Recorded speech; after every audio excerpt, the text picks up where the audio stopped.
بسم الله الرحمن الرحيم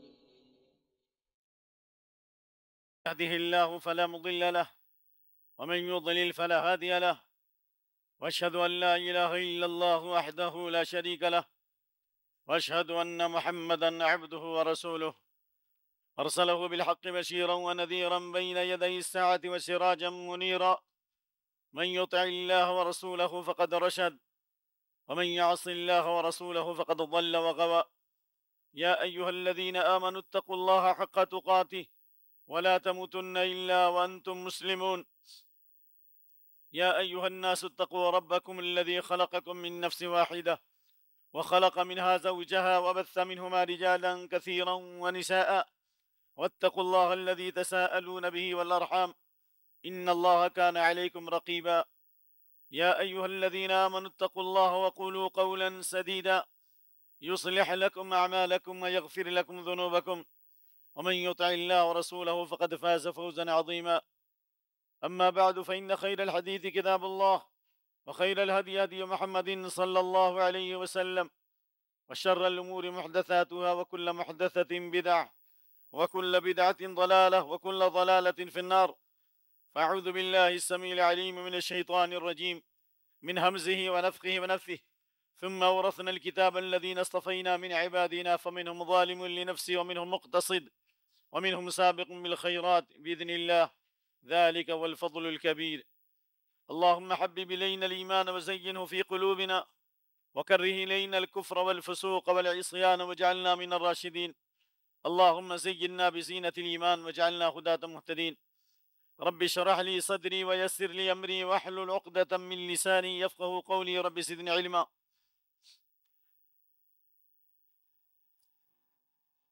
سورہ فاطر کی آیت نمبر 32 پڑھی گئی ہے موضوع کی مناسبت سے. جیسا کہ پچھلے خطبے میں امت محمدیہ کی خصوصیات اور فضیلتوں سے متعلق بنیادی باتیں پیش کی گئی تھیں، جن کا خلاصہ یہ ہے کہ اللہ نے اس امت کو تمام امت پر کئی اعتبار سے فضیلت دی ہے، جن میں سے اہم ترین خصوصیت یہ ہے کہ اللہ تعالیٰ نے اس امت کو عالمگیر امت بنایا ہے، اور اللہ نے جو کتاب نازل کی ہے وہ سب سے افضل ترین کتاب ہے، اور اللہ نے جو نبی اور رسول بھیجا یہ امت پر سب سے بڑا احسان ہے. یاسین والقرآن الحکیم انک لمن المرسلین. لیکن انبیاء کرام کے بعد سب سے بڑی خصوصیت اس امت کی یہ ہے کہ اللہ نے اس امت کے علماء کو انبیاء کا جانشین بنایا ہے. جیسا کہ مشہور حدیث ہے العلماء ورثۃ الانبیاء، مسند احمد اور ابو داود کی روایت کہ علماء انبیاء کے وارث ہیں، جانشین ہیں. وَإِنَّ الْأَنْبِيَاءَ لَمْ يُوَرِّثُوا دِينَارًا وَلَا دِرْهَمًا. انبیاء کرام نے دینار اور درہم کی وراثت نہیں چھوڑی. کوئی مر جاتا ہے تو اس کے پیچھے اس کی اولاد، اس کی ذریت وارث ہوتی ہے، لیکن انبیاء کی میراث تقسیم نہیں ہوتی. ما ترکناہ صدقہ، صدقہ ہوتا ہے. انبیاء کی میراث علم ہے. انما ورثوا العلم، انبیاء نے علم کی وراثت چھوڑی ہے. اس لیے جس آدمی کو بھی اللہ حاصل کرنا چاہیے، اس لیے کہ سلف کا مشہور قول ہے ابو درداء وغیرہ کا، العلماء بمنزلۃ النجوم، زمین میں علماء کی حیثیت آسمان میں تارے کی ہے. جس طرح آسمان کے تارے سے زمین کی خوبصورتی میں اضافہ ہوتا ہے، علماء زمین کی خوبصورتی ہیں. جس طرح آسمان کے تارے سے راستے نظر آتے ہیں، اسی طرح علماء کے ذریعے سے ہدایت کے راستے کھلتے ہیں. جس طرح آسمان کے تاروں سے اللہ رب العالمین شیطانوں کو سزا دیتا ہے، جو شیاطین آسمانوں میں چڑھتے ہیں اور فرشتوں کی باتیں سنتے ہیں. بعض روایت میں کہ انبیاء کرام کے بعد علماء کا اتنا اونچا مقام ہے اس لیے کہ انبیاء کے جانشین ہیں، اور انبیاء کے جانشین اس لیے ہیں کہ آسمان میں تاروں کی حیثیت ہے. جب فرشتے بادلوں کے اندر گفتگو کرتے ہیں، یہ شیاطین یسترقون السمع، چھپ کر کے سن لیتے ہیں. لیکن اللہ رب العالمین نے نبی صلی اللہ علیہ وسلم کی بعثت کے بعد انتظام فرمایا کہ فرشتے اسے انگارے سے مارتے ہیں، اور یہ انگارہ یہ ستارے کا ایک حصہ ہوتا ہے جس سے وہ جل کر کے راکھ ہو جاتے ہیں، یا کچھ باتیں وہ سن لیتے ہیں جو کاہن اور جادوگروں کو بتاتے ہیں اور ان میں سو جھوٹ ملاتے ہیں. اتنے فتنے بلائیں مصیبتیں نازل ہوتی ہیں، اللہ ان بلاؤں اور مصیبتوں کو علماء کی دعاؤں سے اور ان کے علم سے دور کرتا ہے۔ اس امت کی خصوصیت ہے یہ۔ حضرت عبداللہ بن عباس رضی اللہ تعالیٰ عنہ کی حدیث ہے، ما احب، میں اس بات کو پسند نہیں کرتا، یا حضرت عبداللہ بن عباس فرماتے ہیں کہ میرے نزدیک یہ بات ہے کہ شیطان کو سب سے زیادہ یہ بات مطلوب ہے، سب سے زیادہ شیطان اس بات کو پسند کرتا ہے کہ دنیا سے علماء رخصت ہو جائیں، سب سے زیادہ شیطان کو خوشی ہوتی ہے دنیا سے علماء کا چلا جانا۔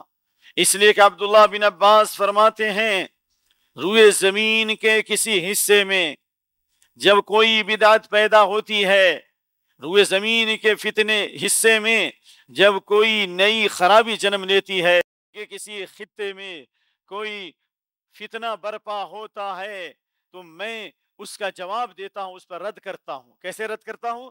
قمعتہ بالسنہ، سنت کے ذریعے رد کرتا ہوں، سنت سے اس کی دھجیوں کو اڑاتا ہوں۔ یہی کام علماء کا ہے۔ بڑے بڑے فتنے پیدا ہوئے ابو بکر صدیق کے زمانے میں اور امام احمد بن حنبل کے زمانے میں، کہ اللہ نے ابو بکر صدیق رضی اللہ عنہ کے ذریعے ارتداد کا فتنہ دور کیا۔ جب لوگ دین سے مرتد ہونے لگے تھے، مکہ، مدینہ اور طائف کو چھوڑ کر تمام شہروں اور دیہاتوں میں ارتداد کی ہوا چلنے لگی تھی، تو اللہ نے ابو بکر صدیق رضی اللہ عنہ کو کھڑا کیا، اور امام احمد بن حنبل رحمۃ اللہ علیہ کے زمانے میں مامون، معتصم اور واسق، مامون، معتصم اور واسق، یہ تین بادشاہ تھے۔ ان تینوں نے قرآن و سنت کے خلاف تحریک برپا کی اور علماء سو کا ساتھ دیا، جنہوں نے اللہ کے کلام کو اللہ کا کلام نہیں کہا، قرآن کو کہا مخلوق ہے۔ یعنی جس طرح تمام چیزیں فنا ہو جائیں گی، قرآن بھی فنا ہو جائے گا، جبکہ قرآن اللہ کا کلام ہے۔ جب لوگ قرآن کو پڑھنا چھوڑ دیں گے، قرآن پر عمل کرنا چھوڑ دیں گے، قرآنی شاہراہ سے دور ہو جائیں گے، تو اللہ قرآن کو سینوں سے اتار لے گا، اور جتنے قرآن کے صحیفے ہیں اللہ حروف کو اٹھا لے گا۔ یہ بات حقیقت ہے۔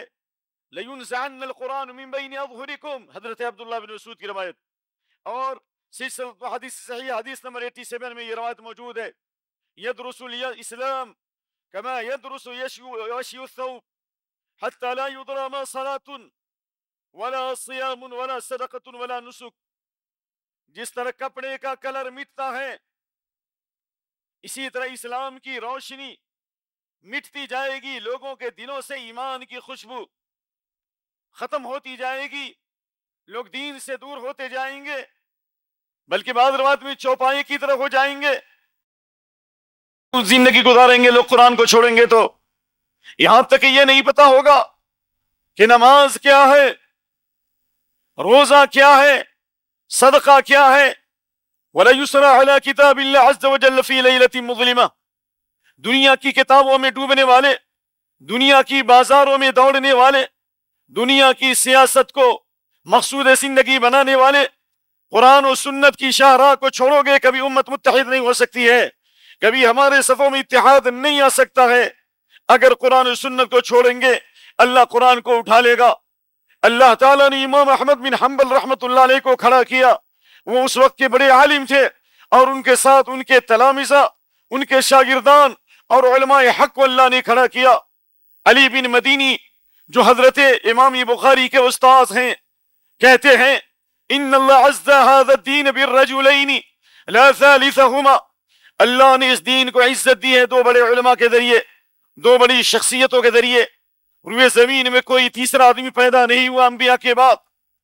ابی بکر صدیق یوم الردہ، جب ارتداد کا فتنہ ہوا، جب مانعین زکوٰۃ کا طبقہ پیدا ہو گیا، جنہوں نے کہا کہ زکوٰۃ نبی کے زمانے کے لیے خاص ہے، خذ من اموالہم صدقۃ تطہرہم وتزکیہم بہا، اللہ نے نبی کو فرمایا صلی اللہ علیہ وسلم آپ ان کے مالوں کو وصول کیجئے، ان کی مالوں سے زکوٰۃ، ان کے مالوں سے زکوٰۃ لیجئے، تاکہ آپ اللہ کے حکم سے ان کو پاک کریں اور ان کی تربیت کریں، آپ ان پر دعا کریں۔ خطاب نبی کو ہے صلی اللہ علیہ وسلم، حالانکہ انبیاء کے بعد، نبی کے بعد خطاب امت کے علماء کو ہے، عمراء اور لیڈروں کو ہے، لیکن زکوٰۃ روکنے والوں نے دلیل لی کہ نبی کے ساتھ خاص ہے، لہٰذا نبی صلی اللہ علیہ وسلم کی زکوٰۃ کی وفات کے بعد زکوٰۃ دینا نہیں ہے۔ اللہ نے ابو بکر صدیق کو کھڑا کیا اور امام احمد بن حنبل کو کھڑا کیا خلق قرآن کے فتنے کے خلاف، اس لیے کہ علماء آسمان کے تاروں کی طرح ہے، جس طرح شیاطین آسمان میں چڑھتے ہیں غیب کی باتیں سننے کے لیے فرشتے انہیں انگارے سے مارتے ہیں، علماء کی دلیلوں سے فتنے دور ہوتے ہیں۔ اس لیے ہر دور میں علماء نے روئے زمین کے اندر امن اور شانتی کا کام کیا ہے، اور جس تحریک میں علماء نہیں ہو وہ تحریک کہیں بھی گر سکتی ہے، تباہ ہو سکتی ہے، برباد ہو سکتی ہے۔ اس امت کی خصوصیات میں سے اہم ترین خصوصیت یہ ہے اللہ نے اس امت کے اوپر جو شریعت نازل کی ہے وہ سب سے آسان ہے، ورنہ پچھلی امت میں اگر پیشاب کپڑے پہ لگ جاتا تو کپڑے کو کاٹنا پڑتا تھا، اور نماز انہیں صرف اپنی مسجد میں ہی ادا کرنی تھی، لیکن اللہ نے روئے زمین کو مسجد بنا دیا ہے، کہیں بھی نماز کا وقت ہو جائے اللہ رب العالمین نے فرمایا حیث ما کنتم فولوا وجوہکم شطرہ، جہاں بھی رہو اپنا چہرہ جو ہے قبلے کی طرف کرو، مسجد حرام کی طرف کرو۔ اللہ تعالیٰ نے اس امت کی خصوصیت یہ رکھی ہے کہ آپ شریعت کے ہر باب میں دیکھیے اسلامی عقیدے کو اللہ نے آسان بنایا۔ اللہ پر ایمان، فرشتوں پر ایمان، کتابوں پر ایمان، رسولوں پر ایمان، آخرت پر ایمان، تقدیر کی اچھائی برائی پر ایمان، بہت آسانی سے آپ سیکھ سکتے ہیں۔ اللہ رب العالمین نے عبادت میں ہمیں اتنی آسانی دی کہ کھڑے ہو کر نماز پڑھیں، اگر کھڑے نہیں ہو سکتے تو بیٹھ کے نہیں تو پہلو کے بل نماز پڑھیں۔ کیا اسلام آسان نہیں ہے؟ اس کے باوجود بھی 90% لوگ نماز نہیں پڑھتے، اور 10% بھی جو نماز پڑھتے ہیں اس میں بھی 99 ایسے لوگ ہیں جن کو نہ وضو کرنے کا طریقہ صحیح، نہ غسل کا طریقہ صحیح، نہ ان کو جنازے کے مسائل معلوم، نہ ان کے رکوع، نہ ان کے سجود۔ اس آسان شریعت کو ہم نے چھوڑا ہے تو اللہ تعالیٰ کیا ہم پر سختی نہیں کرے گا؟ اللہ کے نبی صلی اللہ علیہ وسلم جب اس صحابی سے کہا تھا، جب انہوں نے کہا تھا کہ ہم چاہتے ہیں کہ رہبانیت اختیار کر لیں، جنگلوں اور صحراؤں کو پسند کر لیں اور خوب عبادت کریں، تو آپ نے فرمایا انی لم ابعث بالیہودیت ولا بالنصرانیہ، میں یہودیت اور نصرانیت کے ساتھ نہیں بھیجا گیا، ہمیں جو دین دیا گیا وہ آسان دین ہے۔ لوگوں کے ساتھ مل جل کر کے رہو، لوگوں کی باتوں پہ صبر کرو، ان کے ساتھ گھل مل کر کے رہو۔ المؤمن الذي يخالط الناس ويصبر على اذاهم خير من المؤمن الذي لا يخالط الناس ولا يصبر على اذاهم۔ لوگوں کے ساتھ مل جل کر کے رہنا، ان کی باتوں پہ صبر کرنا، ان کے عقیدے کی اصلاح کرنا، انہیں خیر کی دعوت دینا، یہ تنہائی کی عبادت سے بہتر ہے۔ فإنما تكرهون بالجماعة خير مما تحبون في الفرقة، تنہائی کی عبادت سے جماعت کے ساتھ رہنا افضل ہے۔ یعنی کوئی تنہائی میں راتوں رات نماز پڑھتا ہے، عبادت کرتا ہے، اس سے افضل یہ ہے کہ انسان فرائض پر عمل کرے اور جو آسان ہو اللہ تعالیٰ کو راضی کرے، لیکن لوگوں کے ساتھ مل جل کر کے رہے۔ یہ دین نہیں ہے کہ لوگوں سے کٹ جائے، 1.5 انچ کی مسجد بنا دے، ادھر 2 جماعت، ادھر 2 جماعت، ادھر 2 جماعت، یہ اسلام نہیں ہے۔ اسلام یہ ہے وَاعْتَصِمُوا بِحَبْلِ اللَّهِ جَمِيعًا، جب منزل ایک ہے تو راستہ بھی ایک ہوگا۔ بنگلور جائیں گے تو آپ بمبئی کے راستے سے نہیں جائیں گے، اور بمبئی جائیں گے تو بنگلور کے راستے سے نہیں جائیں گے۔ منزل ایک ہے تو راستہ بھی ایک ہے، ایک طریقے پہ چلو، اللہ کی رسی ایک ہے، پیر کی رسی، بزرگ کی رسی، مسلک کی رسی کو چھوڑو، اللہ کی رسی ایک ہے۔ یہ دین آسان اللہ نہیں بنایا ہے۔ ان هذا القرآن سبب طرفوا بید اللہ وطرفوا بایدیکم، تمام کو چھوڑ کر آؤ، قرآن کو پڑھو، سمجھو، عمل کرو، حدیث کو پڑھو، سمجھو، پوری دنیا میں شانتی آئے گی۔ اللہ کی رسی کو پکڑو، یہ کیسی رسی ہے جس کا ایک کنارہ اللہ کے ہاتھ میں ہے اور دوسرا سرا اللہ نے زمین پہ نازل کیا ہے۔ اس کو پڑھو اور سمجھو، عمل کرو، کبھی گمراہ نہیں ہوگے۔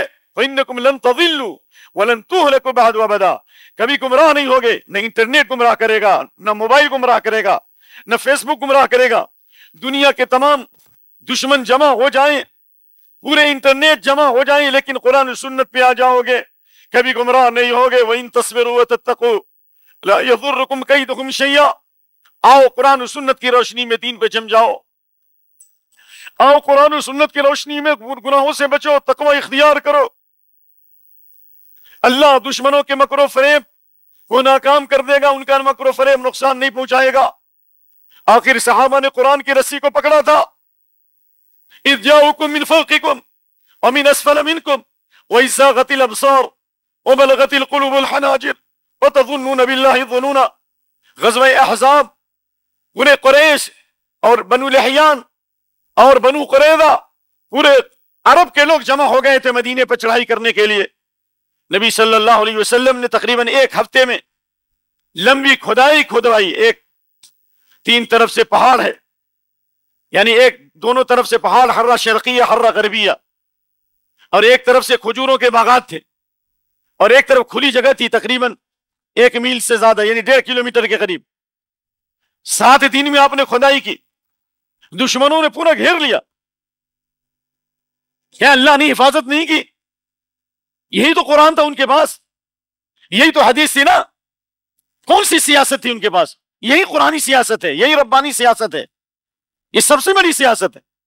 جو قرآن و سنت کو پڑھے گا سمجھے گا وہ سب سے بڑا سیاسی ہوگا۔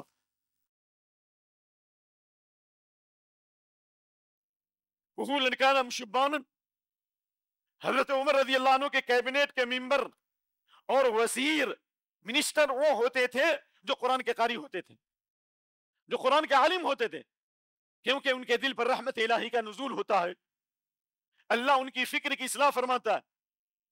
جو جتنا قرآن پڑھے گا سمجھے گا وہ اتنا بڑا سیاسی ہوگا، کامیاب ہوگا۔ حضرت عمر رضی اللہ عنہ کی سیاست دیکھو، حضرت عثمان کی سیاست دیکھو، قرآن پڑھتے ہوئے اللہ کی راہ میں شہید کیے گئے۔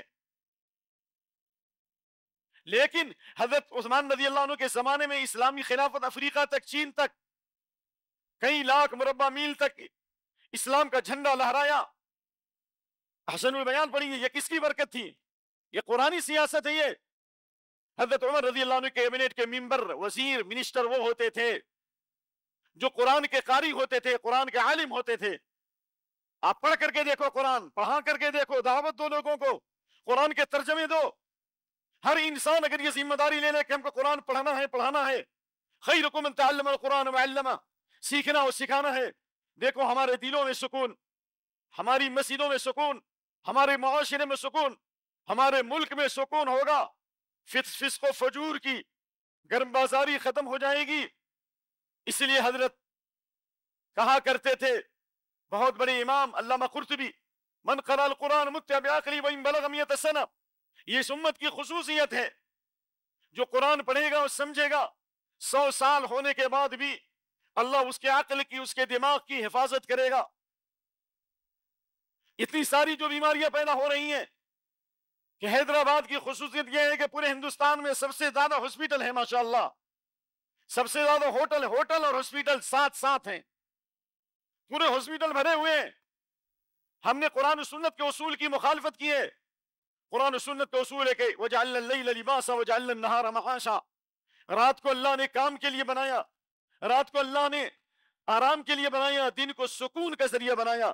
دن کو اللہ نے کہا کام کرو، رات میں آرام کرو، لیکن ہم نے رات کو دن بنا دیا، دن کو رات بنا دیا۔ قرآن و سنت کے اصول کی مخالفت کی، اللہ نے ہمیں بیماریوں میں ڈال دیا، پریشانیوں میں ڈال دیا، مصیبتوں میں ڈال دیا۔ ہم نے قرآنی سیاست کو چھوڑا ہے۔ وَمَنْ أَعْرَضَ عَنْ ذِكْرِي فَإِنَّ لَهُ مَعِيشَةً ضَنْكًا وَنَحْشُرُهُ يَوْمَ الْقِيَامَةِ أَعْمَى، جو اللہ کے ذکر سے بھاگے گا، قرآن سے، شریعت سے بھاگے گا، اللہ اس کی زندگی تنگ کر دے گا، جیسا کہ ابن کثیر کہتے ہیں صدرہ ضیق، سینہ کو تنگ کر دے گا، سکون کو اللہ چھین لے گا، امن کو چھین لے گا۔ وَإِن تَنَعَمَ ظَاهِرُ، ظاہری اعتبار سے نعمتوں میں رہو، وَلَبِسَ مَا شَاءَ وَسَكَنَ مَا شَاءَ، اچھی سے اچھی غذا کھاؤ، اچھی سے اچھی رہائش ہو، اچھی سے اچھی بلڈنگ میں ہو، لیکن قرآن و سنت کو چھوڑیں گے کبھی سکون اور اطمینان نہیں ہو سکتا ہے۔ اس لیے اس امت کی خصوصیت یہ ہے کہ اللہ نے قرآن و سنت کی حفاظت کی ذمہ داری لی ہے۔ جو قرآن و سنت پر چلیں گے اللہ نے ان کی بھی حفاظت کی ذمہ داری لی ہے۔ سورہ حجر آیت نمبر 9، اِنَّا نَحْنُ نَزَّلْنَا الذِّكْرَ وَإِنَّا لَهُ لَحَافِظُونَ، ہم ہی اس کتاب کو اتارنے والے ہیں، ہم ہی اس ذکر کو اتارنے والے ہیں، اور ہم ہی اس کی حفاظت کرنے والے ہیں۔ ذکر کا اطلاق جس طرح قرآن پہ ہے، حدیث میں بھی ہے کہ قرآن الفاظ کا نام نہیں ہے، قرآن کے الفاظ تو ہمارے سامنے ہیں، لیکن قرآن کریم کی تفسیر اور تشریح یہ بھی حدیث ہے، دونوں اس میں داخل۔ قد انزل اللہ علیکم الذکر رسولا یتلو علیکم آیات اللہ مبینات، اس آیت پہ غور کیجیے، اللہ نے ذکر کو اتارا، اور ذکر کیا ہے؟ رسول ہیں جو تمہارے اوپر اللہ کی آیتوں کو کھول کھول کے بیان کرتے ہیں۔ تو اس سے یہ بات واضح ہوگی کہ ذکر سے مراد قرآن بھی ہے، اور ذکر سے مراد حدیث بھی ہے جو رسول اللہ اس کو واضح فرما رہے ہیں۔ تو اللہ نے قرآن و سنت کی حفاظت کا وعدہ فرمایا ہے، اور جو قرآن و سنت کی حفاظت کریں گے اللہ ان کی بھی حفاظت کرے گا، کیونکہ اللہ کے نبی کی دعا ہے، مسند احمد کی اور ترمذی کی حدیث متواتر ہے، نذر اللہ عمران سمع منا حدیثا، جس طرح قرآن کی حفاظت کرو گے اللہ آپ کی حفاظت کرے گا، یحفظ اللہ یحفظ، اگر قرآن و سنت کی حفاظت کرو گے اللہ آپ کی حفاظت کرے گا، احفظ اللہ تجد تجاہک، قرآن و سنت کی حفاظت کرو گے اللہ کو سامنے پاؤ گے۔ اسی طرح نذر اللہ عمران سمع منا حدیثا، اللہ اس شخص کے چہرے کو روشن رکھے جو ہماری حدیث کو سنے۔ انٹرنیٹ سے سننا کافی نہیں، موبائل سے سننا کافی نہیں ہے، علماء سے سننا پڑے گا۔ ڈاکٹر کا کام انجینئر، انجینئر کا کام ڈاکٹر نہیں کر سکتا، فزیشین کا کام سرجن، اور سرجن کا کام فزیشین نہیں کر سکتا۔ علماء ہیں، واتوا البیوت من ابوابہا، گھروں میں اس کے دروازے سے آؤ۔ آپ کھڑکی توڑ کے بھی آ سکتے ہیں، لیکن دروازے سے آنے کا مطلب یہ ہے کہ جس چیز کے جو اصول ہیں اس کی اتباع کرنا، اس کو فالو کرنا ضروری ہے۔ علم علماء سے سیکھو۔ اللہ کے نبی نے کیوں فرمایا استقرئوا القرآن من اربع، 4 صحابہ سے علم حاصل کرو، عبداللہ بن مسعود، ابی بن کعب، معاذ بن جبل اور سالم مولا ابی حذیفہ۔ لہذا حدیث پڑھو گے، پڑھاؤ گے، سیکھو گے، سکھاؤ گے۔ نذر اللہ عمران سمع منا حدیثا، اللہ اس شخص کے چہرے کو روشن رکھے جو میری حدیث کو سنتا ہو اور اس کی حفاظت کرتا ہو، یعنی اس کو پڑھے، یاد کرے اور اسی طرح لوگوں تک پہنچائے۔ اللہ اس کے چہرے کو تر و تازہ رکھے گا۔ قیامت کے دن جنت میں اللہ کا دیدار ہوگا، میدان محشر میں اللہ اس کے تیرے چہرے کو تر و تازہ رکھے گا، اور دنیا میں بھی اللہ اس کے چہرے کو تر و تازہ رکھے گا۔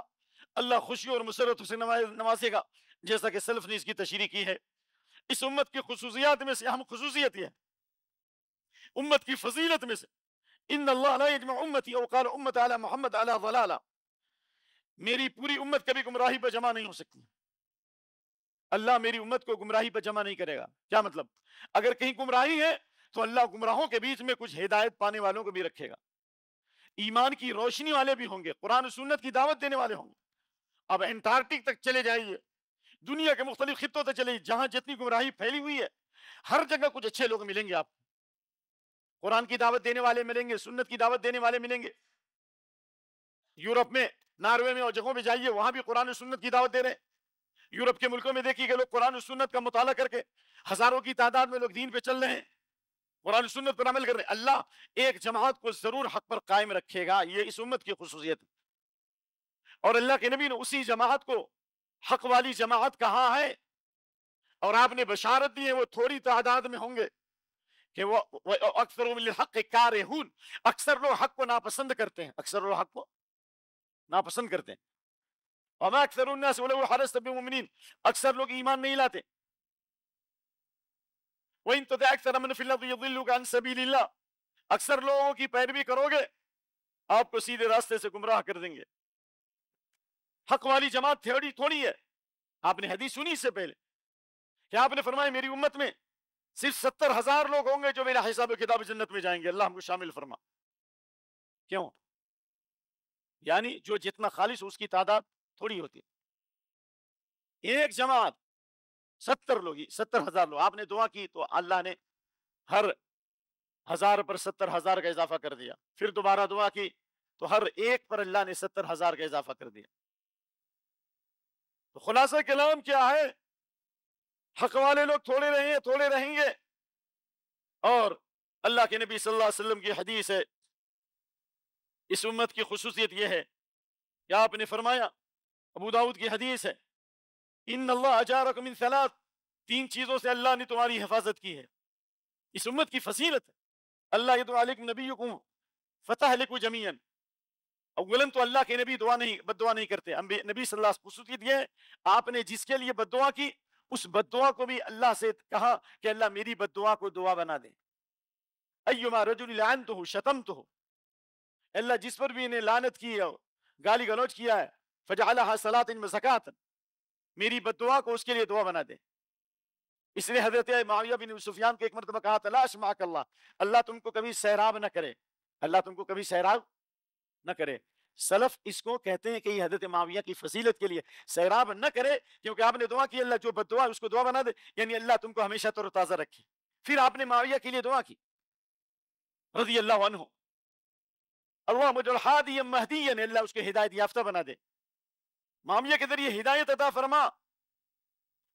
آپ نے فرمایا نمبر 1، تمہارا نبی اگر تم پر دعا بھی بد دعا بھی کرے تو اللہ تم کو ہلاک نہیں کرے گا. کچھ لوگ ہلاک ہوں گے، سارے لوگ ہلاک نہیں ہوں گے. نوح علیہ السلام نے بد دعا کی وَلَا تَزِدِ الظَّالِمِينَ إِلَّا تَبَارًا، ظالموں کو تباہ برباد کر دے. پوری دنیا میں طوفان آیا نہ کہ نہیں آیا؟ بھارت ورش میں بھی طوفان آیا کہ نہیں آیا؟ اس لیے نوح علیہ السلام اپنی کشتی پہ سوار ہوئے اور ہر چیز کا ایک ایک جوڑا رکھا یا دو جوڑا رکھا. کیوں؟ اس لیے کہ ثم اغرقنا الآخرین، بقیہ جو لوگ تھے سب کو اللہ نے ہلاک کر دیا. لیکن اس امت کی خصوصیت یہ ہے اگر انبیاء یا انبیاء کے بعد بھی کوئی بھی بد دعا کرے تو پوری امت ہلاک نہیں ہوگی. نمبر 1. نمبر 2، اللہ یظہر اہل الباطل علی اہل الحق، باطل لوگ اہل حق پہ غالب نہیں آ سکتے. نمبر 3، یہ امت گمراہی پر جمع نہیں ہو سکتی ہے. اسی طرح اس امت کی خصوصیت یہ ہے کہ اللہ رب العالمین پوری امت کو تباہی سے بچائے گا، لیکن اس وقت بچائے گا خاص طور سے جب یہ امت کے لوگ استغفار کریں گے. سورہ انفال کی آیت نمبر 33. اللہ بچائے گا کن کو؟ وما كان اللہ معذبهم يستغفرون. وسائل ضرور استعمال کیجئے، سیاسی میدان میں قوت پیدا کیجئے، اچھے لیڈر کا انتخاب کیجئے، اپنے آپ کو آگے کیجئے، اتحاد کیجئے. صحیح ہے، یہ اسباب ہے، لیکن سب سے اہم ترین سبب جو ربانی چینل سے جو گفٹ ملا ہے دشمنوں پر فتح پانے کے لیے وہ کیا ہے؟ وما كان اللہ معذبهم يستغفرون. استغفار کیجئے. دشمن سے ملاقات بھی ہو، مٹبھیڑ بھی ہو، وہاں بھی اللہ نے کہا کہ کثرت سے اللہ کو یاد کرو. اذا لقیتم فئة فاثبتوا واذکروا اللہ کثیرا لعلکم تفلحون. کثرت سے اللہ کو یاد کرو گے اللہ تعالیٰ تمہیں کبھی بھی ناکام نہیں کرے گا، کامیاب ہو جاؤ گے. حضرت عمر رضی اللہ عنہ نے جو کہا تھا نحن قوم اعزنا اللہ بالاسلام، اللہ نے اسی اسلام کے ذریعے عزت دی ہے. مہما ترکنا اسلام اذلنا اللہ، اگر ہم اسلام کو چھوڑیں گے، دین کو چھوڑیں گے، قرآن و سنت کی رسی کو چھوڑیں گے، اللہ ہمیں ہلاک کر دے گا. چنانچہ سعد بن ابی وقاص کی حدیث کہ اللہ کے نبی صلی اللہ علیہ وسلم نے فرمایا میں نے اپنے رب سے 3 دعائیں کی، 3 دعاؤں میں 2 دعا قبول ہو گئی اور 1 دعا قبول نہیں ہوئی. اور وہ دعا کیا ہے؟ اللہ یہلک امتی بالسنین، اے اللہ قحط سالی والا عذاب، چاہے آسمانی عذاب ہو یا زمینی عذاب ہو، یا پیداوار میں کمی آ جائے، بارش رک جائے، تو پوری امت پر ایک ہی مرتبہ عذاب نہیں آئے گا. اللہ نے یہ دعا قبول فرما لی. نمبر 2، وسألت اللہ یہلک امتی بالغرق، اگر سونامی کی لہریں بھی آتی ہیں، سمندری طوفان بھی آتا ہے مثال، تو اللہ کے نبی نے دعا کہ میری پوری امت کو پانی میں غرق نہ کر. فرعون اور اس کی پوری فوج کو اللہ نے غرقاب کر دیا، کیا نا؟ نوح علیہ السلام اور ان کی پوری قوم بلکہ پوری دنیا کو غرقاب کر دیا. لیکن نبی صلی اللہ علیہ وسلم کی دعا ہے اگر سونامی کی لہریں بھی آئی، طوفان بھی آیا، پورے لوگ ہلاک نہیں ہوں گے، اللہ کچھ لوگوں کو ہلاک کرے گا، کچھ لوگوں کو بچائے گا، کیونکہ آپ رحمت للعالمین ہے. لیکن تیسری دعا قبول نہیں ہوئی. وسألت اللہ یجعل باسم بینہم، اے اللہ میری امت کو آپسی اختلاف سے محفوظ فرما لے، جنگ و جدال سے محفوظ فرما دے. آج دیکھیے اللہ تعالیٰ نے امت کو آزمائش میں ڈالا. نبی صلی اللہ علیہ وسلم کی یہ دعا دوسری حدیث میں، وقت نہیں کہ میں حدیث پڑھوں، حدیث زبان، اللہ یسلط علیہم عدوا من سوا انفسہم فیستبیح بیضتہم، ایسی ظالم قوم کو مسلط نہ کر جو پوری امت کو جڑ سے ختم کر دے. اللہ نے دعا قبول کی ہے محمد، جب میں کوئی فیصلہ کرتا ہوں میرے فیصلے کو کوئی چینج نہیں کر سکتا. انی قضیت قضاء فلا ترد، میں وعدہ کرتا ہوں اللہ وسلط علی امتک، میں تیری امت پر دوسری ظالم قوم کو مسلط نہیں کروں گا. کب تک؟ کب تک مسلط نہیں کرے گا؟ جب تک 2 بیماری نہیں ہوگی. اگر یہ دو بیماری ہوگی تو اللہ دشمنوں کو مسلط کر دے گا. حتی یہلک بعض بعضا ویسمی بعض بعضا.